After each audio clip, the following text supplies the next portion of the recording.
What's going on? My name is Harry. I'm a trainee here at Go for the Show. Today I'm going to show you how to go through making a presentation using Microsoft PowerPoint, using the ADDIE method that Dan has shown me over the past few months.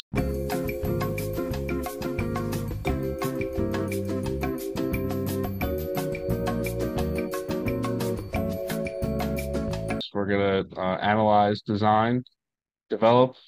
This way we can implement into the bar this week to evaluate for next week so we can improve and get better as we go along.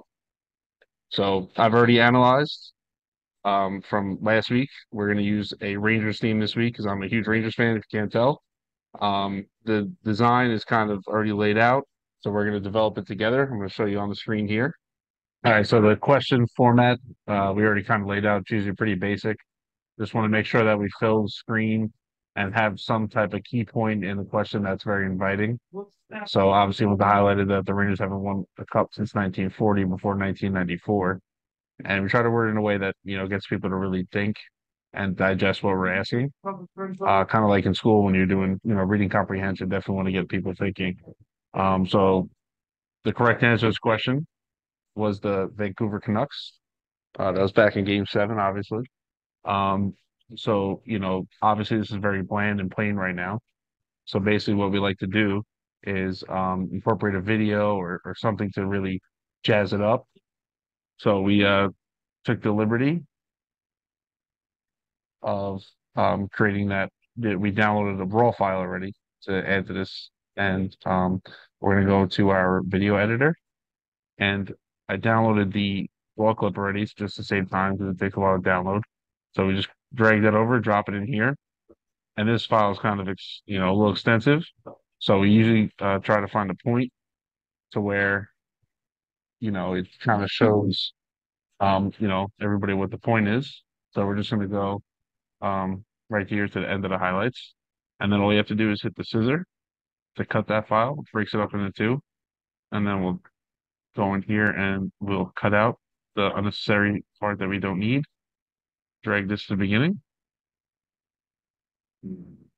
After we're done with that, we're going to want to save it.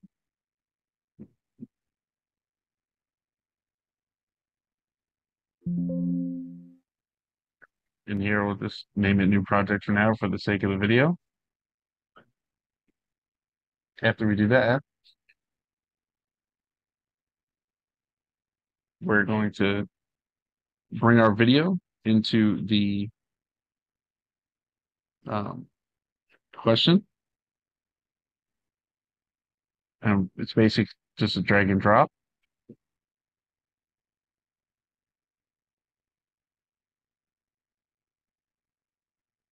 Sometimes it needs a little bit of adjustment. After we have our video set in here and we get it cropped down, we're going to click on it, go to playback, and where it says in click sequence, we'll make it automatically. So this way, when we come back to our question in the slideshow, it'll play for us. Do a quick test for you. So when the question pops up, we usually like to create some type of transition, keep the people interested, and help us and them read along.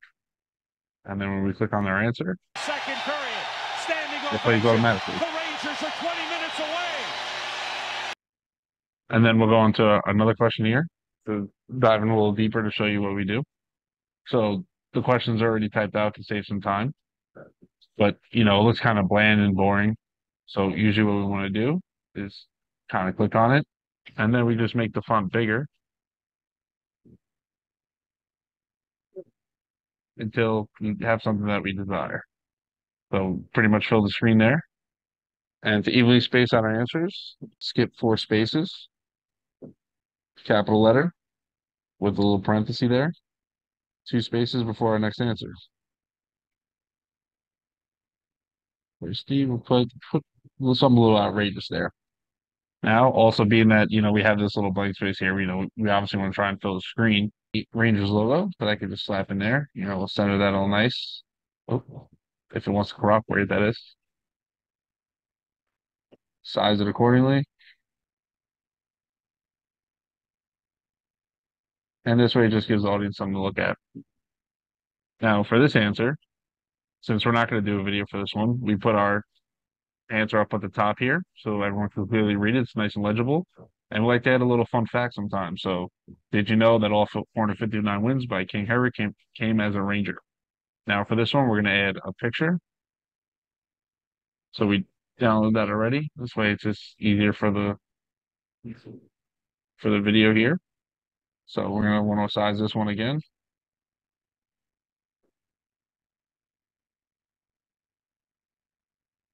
Make sure we get it here so it doesn't interrupt anything else. And then since it's just a picture, we're going to want to add an audio file as well. So I'll show you how we do that. So we're going to go to YouTube. Here we're going to type in Fun Loving Criminals, King of New York, because for King Henry. So to have this all ready to go for a download, we basically just copy this link. We're going to go down to our video file converter. Then we paste the link right here. So we just want the audio, so we don't want the video from this file. You're just going to click download. Takes a couple seconds. And it converts it for us, so it's very simple, very easy. Helps with our development process. And then once it's saved, we go back to our PowerPoint here. And then all we have to do is take our file, drag it right in. And since we don't want it on the screen here, taking up some of our visual, we'll take it and we'll put it on the side over here. So it's out of the way. Then we're going to go to our playback once we have that set up. We're going to make it play automatically. And then we're going to trim that down because we don't want the whole thing playing. So I know that we have to go to 79 seconds to get the desired place start point that we want. So we'll just give it a quick test. Sounds perfect. So we got that file in there now. We'll just do the same thing that we did last time. We're going to go back to our question, and we're going to give that a little test. And when the answer is revealed, we have a nice audio file. Well, it's pretty simple, using the ADDIE method. We definitely made the development process easier so we can implement it to our clients. And when we go through this for next time, we'll be able to evaluate, things we could do to improve and make it better for next week. Have a good day. All my life I've been searching for something, but I'm getting closer to the prize at the end of the rope.